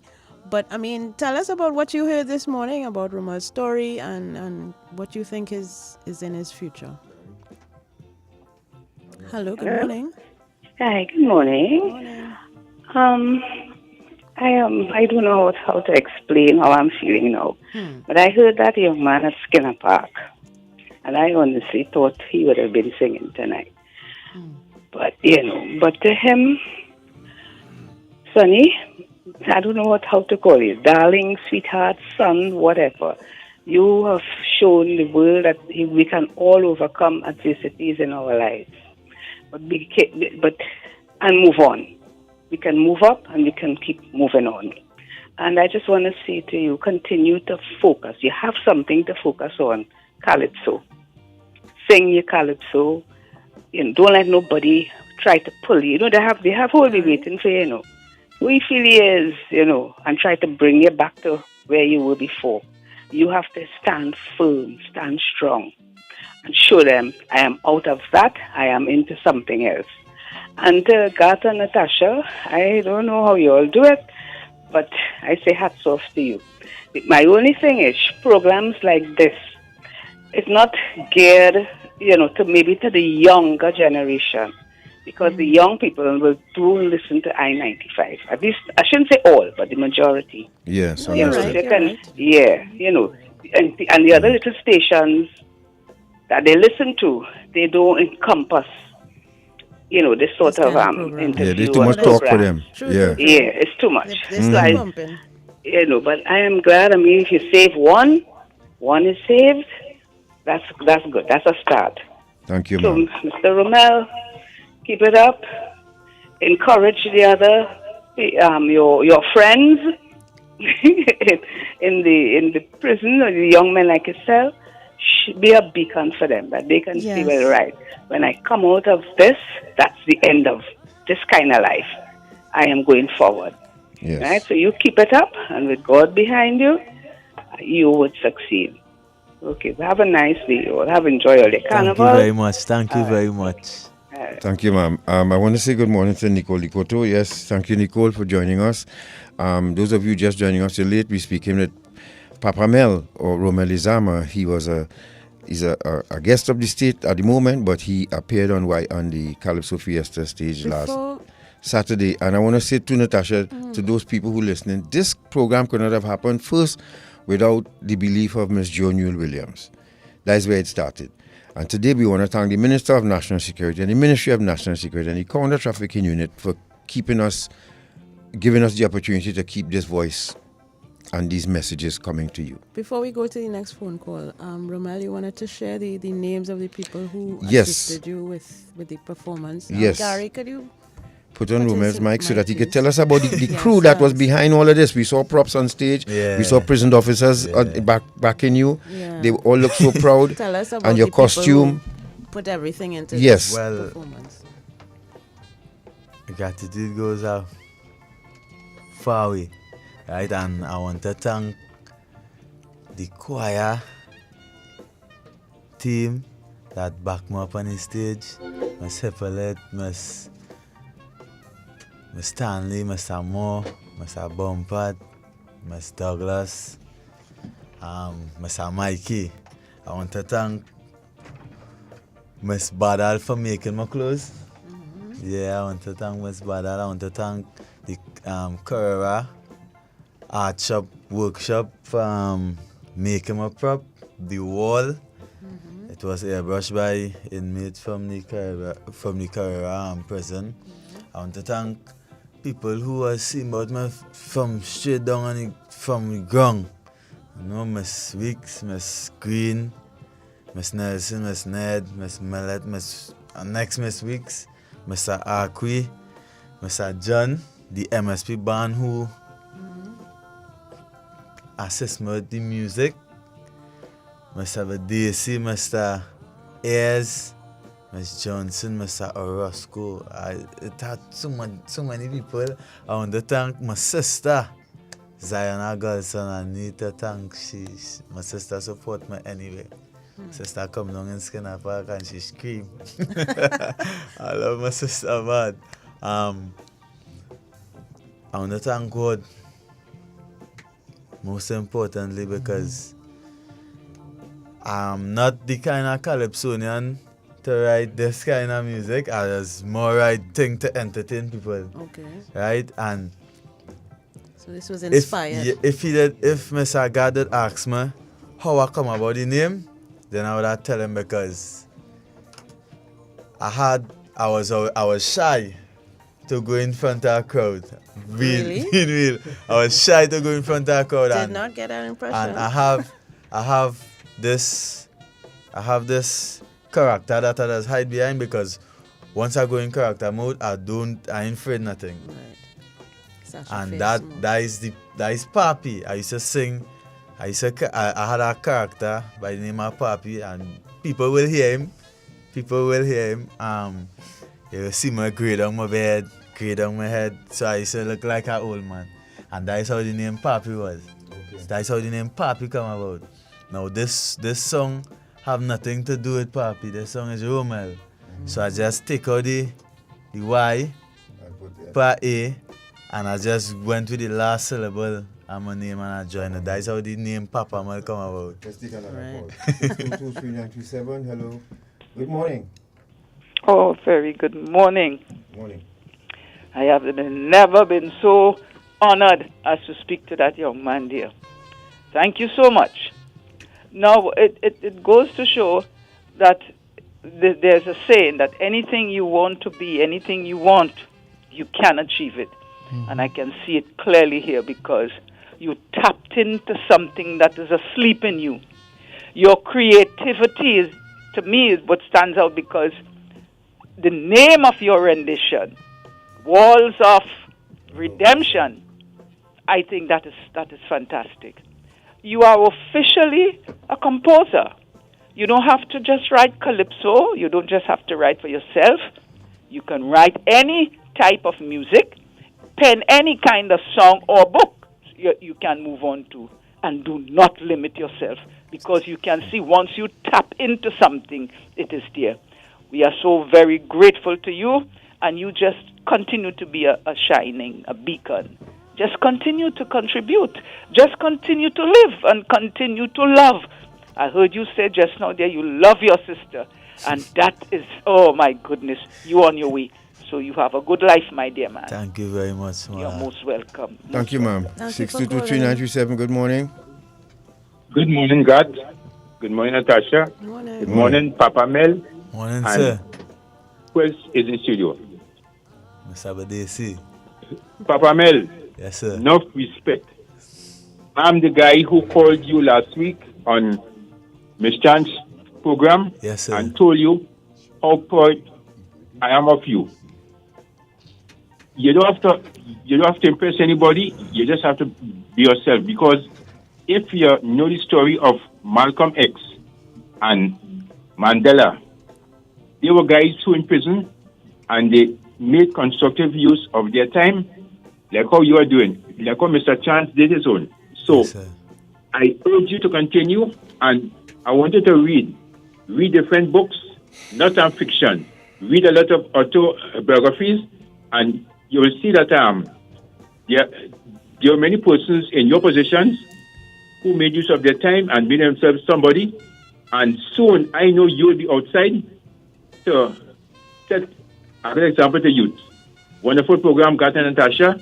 And Romel, you have the world at your feet. Blessings, sir. I'm so proud of you. Blessed day. God bless. Here, Romel, you see this polo I'm wearing here? Yes, sir. See what it is? Rise maximum. That was our gift to the radio station. To the prison. To the prison. Yeah. And that's why we will always support the Trinidad and Tobago Prison Service, because that institution made me change my life. When I was in there, that was my nuclear blast. And when I left there, it was either to go back to more crime go back to more drugs, or turn it around. I'm proud to say that with the help of my wife here, we were able now to leave a gift with the prison service. And we will be proud of that forever. You have yours to give. Yes, sir. Good morning. Hi, good morning. Morning, everyone. I, too, Romel, want to say your song touched me. I got tears to my eyes. I want to wish you all the best. I am so happy. I'm so proud to hear your message. I hope so many. I, too, feel that definitely now you were deprived of not being in tonight's show. I just want to continue to wish you all the best, Romel. That song is so emotional. Thank you very much. Yes, it is. I wish you all the best.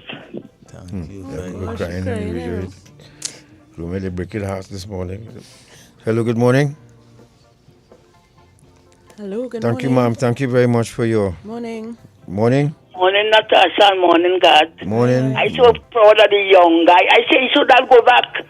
Should not go back there where he came from. He should not go back. He should have signed a bond that he have. When they sing soft, they sing so nice. They're not going back in prison. No, I find that should not be. All right. Family. Hello, good morning. Good morning to you, Garth and Natasha. Morning. And to Papa Mel, is it? Or Mel? Mel, good Papa morning. Mel. Yes. Papa Mel, I think you touched the heart of Trinidad and Tobago, you know. And I want to tell you, don't limit yourself. Oh, my pause is in here. Don't limit yourself to Calypso and so on. Write poems and things. Do a book of poetry, poems. When in your quiet moments, let your creative juices flow and you write poems. And you talk to the youngsters, go to the schools and so on. You on a mission. You have been selected, you on a mission. Because the voice of the people, the people coming out and talking to you and so on.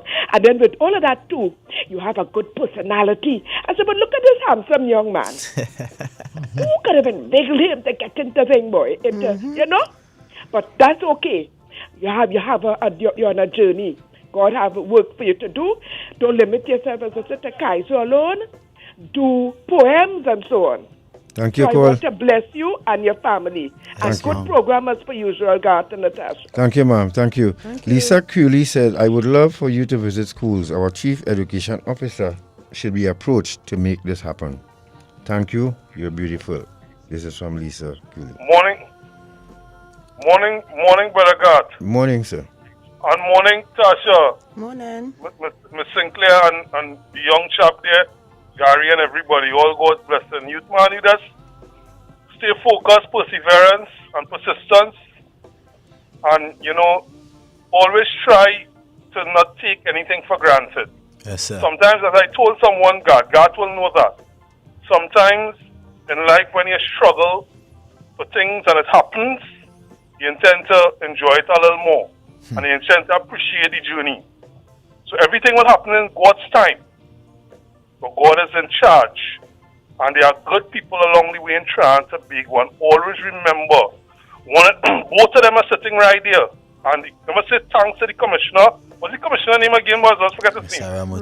Diopasad Ramuta. Yes. Mr. Ramuta. Right? Always be grateful and show gratitude to the genuine people that have you where you are, and always remember to look back. There are a lot of good people in Trinidad still, a lot of genuine people in Trinidad still. And what I've been seeing with a lot of people, in gratitude, and don't take anything for granted. Keep your heart clean. Help people along the way. Right now, you blazing the trail. There's a lot of other people that you will be, starting that journey for, and you will be breaking down doors for them.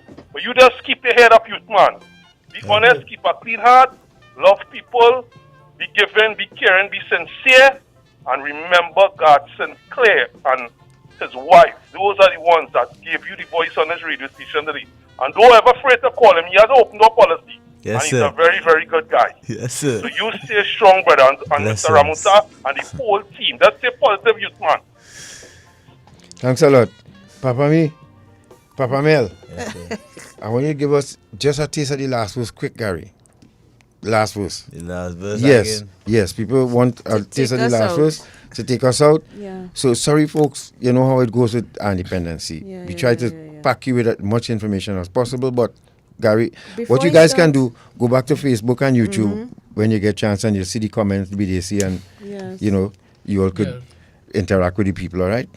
No, I just wanted to allow Mr. Bedesie to have any final word before we go out with him. Well, what I want to say is that Romel Lezama is just one of the many people that we're working with behind prison walls. The prison functions under a shared responsibility model, and we are willing to partner with all like-minded individuals and organizations to ensure that people like Romel get the right opportunities and that they can leave the prison system and come back out here as constructive citizens contributing to national development.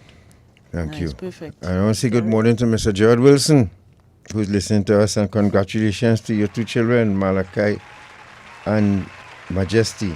I hope I pronounced the names right. They graduated yesterday, I think. But Mr. Wilson, morning to you. Thank you very much. Gary, let's have at least, the first two lines of that verse. Papa Mel, all yours. Blessings, Mr. God. Thank you, everybody who tune in to Iron Dependency. My name is Romel Papa Mel Lezama. Walls of Renovation. La ba da ba da de. Yeah, yeah, yeah, yeah, yeah. Yeah. Yeah.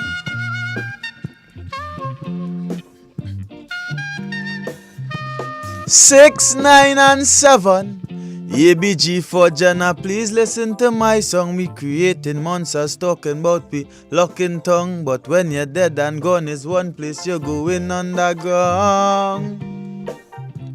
Stop this madness, it's only pain and sadness. Why kill your brother who you grew up with over small thing? If you need blood, bro, I got your sis, we his family. Don't bring no violence, no back and alone, boss, no 40. Trust and believe, jailhouse not nice, not pretty. Even the baddest man does cry when he can see his mommy. Lost your freedom and life, comfort, claim your dance and fully. Listen the right voice and live life correctly. A chance I believe, Father God will fix me. Didn't realize my eyes was closed, well I couldn't see. Well the good news is that I and dead are living lively. I thank the Father for the renovation done in me. So no more crime, no more wickedness. It ain't too late, let's fix this. Sometimes the things we experience as little youths, only God can work a miracle, and that's the truth. No more gangs, no more evil. I'm living good with my people. If it's one thing life teaches lessons, don't make time run out and you ain't learn nothing. No more excuses, no more failure. Put back the pieces, them together. Look around, we killing out each other. We need to rehabilitate. Thanks for having me. Thank you so much, Romel. You will see a lot of me. A lot of me. It have a lot of me to see. Yes. I am about consistency. You stay strong, my brother, Yes, and sir. I'll be writing to the commissioner. We'll be writing to the commissioner to have you work alongside Thank us you in the very work much. that we plan to do in the next few months. And Mr. Bedesie, officer, I didn't get your name, but thank you, Peter, Frederick, and Bedesie. And again, as I said, to Commissioner Diopasad and Sakaraspi, Ms. Johnson, and all the other seniors who support this, we thank you. God bless you all. We have major news next coming up with Kyle Saunders. Have a good day, folks. Remember, be safe. Sorry we couldn't get that video to you, but you know what to do. No glass bottles are allowed. And you know you're going to get in trouble if you find yourself with glass bottles around a carnival event or anywhere thing concerning carnival. Thank you those who join us on Facebook and YouTube. We're gone. Happy Carnival. Happy Carnival. Kyle Saunders is up next. Major news. Broadcasting from Port of Spain, Trinidad, this is the most influential name in radio, I-95.5. Live local coverage you can depend on. This is News Center 5 at noon.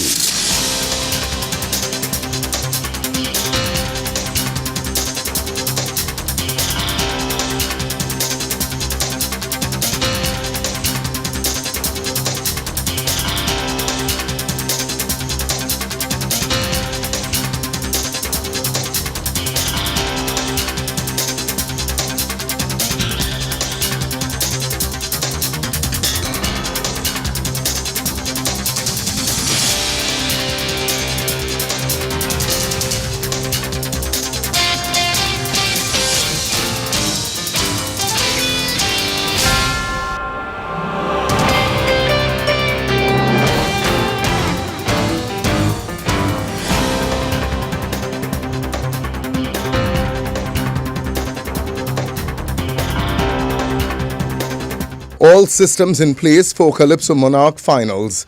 4 more murders are recorded in different parts of the country. The police commissioner responds. Uncertainty looms over the staging of exams at the University of the West Indies, and Suriname's government promises to bring protesters to justice.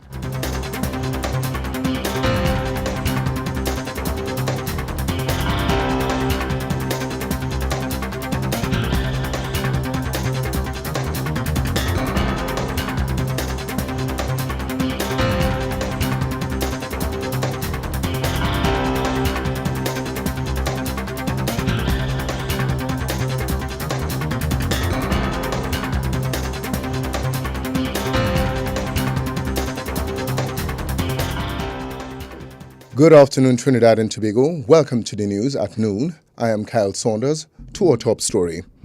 The Trinbago Unified Calypsonian Organization says all systems are in place for the staging of the finals of